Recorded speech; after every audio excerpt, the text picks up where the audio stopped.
Good morning from the Broomalaw in Glasgow on this Saturday morning. And look at that sun.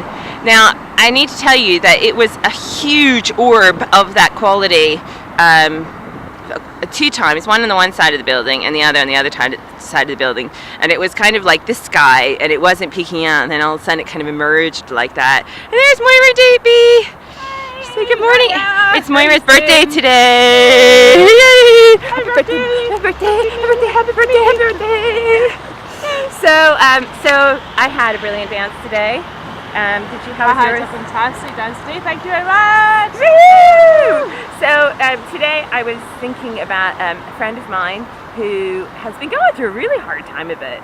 I don't want to say, I never like to say people's names unless they want me to. But anyway, my friend, she lost her partner of 20 years a year ago, and then has had like just bad luck after bad luck. Like the past year, it's just been one thing after another. And her business, the roof just caved in the other day on top of everything else. She's like, why can't life catch me a break? So I was dancing for her today, and I thought, gosh, it's really amazing because I was thinking about her, and I was like, you kind of question, like, we have those phases when things like this, and it's just like one thing after another, and you're like, what is going on? And help! And I got thinking about Nelson Mandela, actually. Oh yeah. Who was like in a prison the size of shoebox for what, 17 years? I think it was a long time. Anyway. And yet was so inspiring. And the word inspire, as I may have mentioned before, comes from the Latin word to breathe.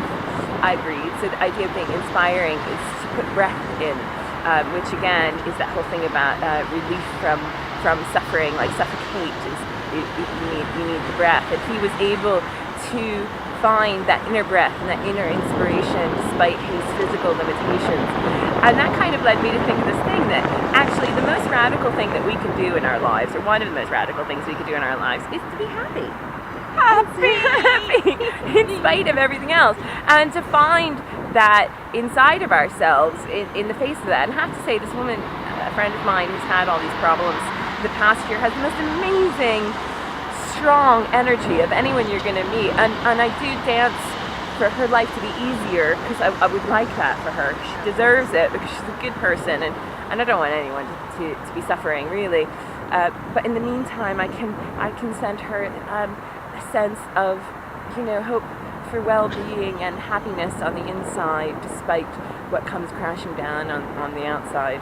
So that's what I was dancing for today, and I had 2 groups of gentlemen stop by and see me. The first, when you weren't here, was two men who said, I've seen you here a couple days, what are you doing?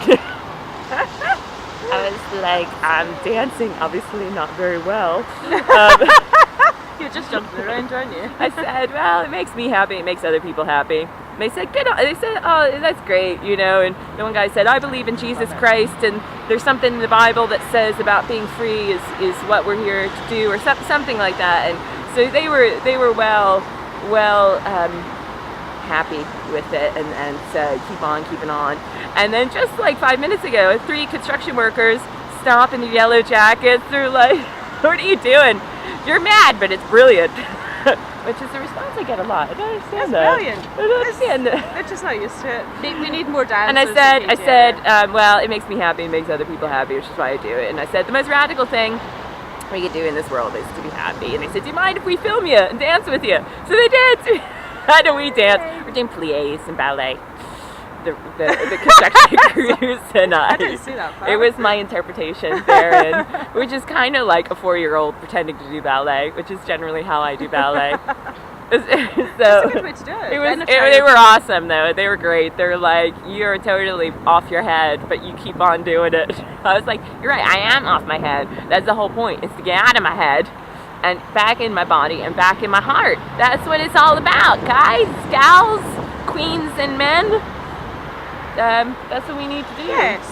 But the hope and the freedom part as well. Yeah. So that's it. So very happy birthday to you, Miss Sue. And I hope you have a really lovely, this is a good way to start your birthday year. It's fabulous.